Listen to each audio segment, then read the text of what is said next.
Hi, I'm Romy Brill and I am the director of the 16th edition of the East Wing Biennial. Hi, I'm Madeline Cheeseman and I'm the head curator of the 16th edition of the East Wing Biennial.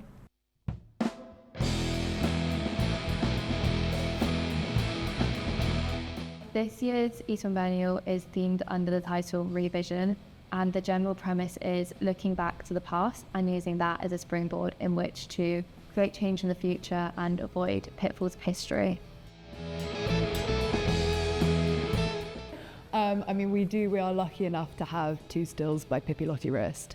And I know it might be a slightly unconventional answer because a lot of her work is very abstract and not particularly figural, but I think a film portrait would be the most incredible thing, like working with experimental film to capture my essence. I think that would be great. I'd love to work with her, so I'm going to say that. I think if I had a wall big enough to display it, I would take home Amanda Holliday's, which is one of the ones behind me, because I think that the way the pastel catches the light, it's so beautiful, it's so gripping. It feels when you're sat here, I think all of it kind of said once it had first gone up that we just couldn't take our eyes off it. It felt like gripped by it. So I think to have that, I think it'd be really amazing. I think the amount of rooms really helped shape it, because when it was in Somerset House, it was a much smaller space, hence why it was called the East Wing Biennial, the East Wing Collection. And that name, we've brought that name to Vernon Square because we want to speak to the history of the exhibition. But bringing it to Vernon Square, we suddenly had so much more space to work with.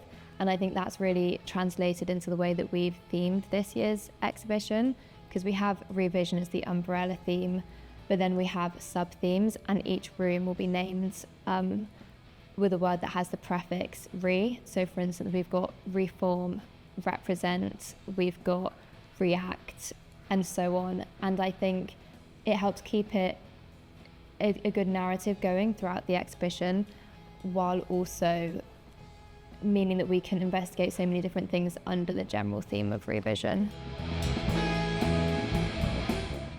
You know, I almost want to say something that we haven't even installed yet, which is the site-specific performance piece that we're getting in, because that's going to happen on opening night here in the research forum with our lovely lino floors, so we can get them nice and messy with lots of paint. And I'm not going to spoil exactly what that performance will be just yet, but I'm very excited about it, and we've had to leave room on the walls for the product of that performance. So I'm going to say that. I do think it'll be quite interesting to see how over the 2 years people have sat with the art for so many hours, how their relationship changes, and perhaps different pieces might then become more interesting to them.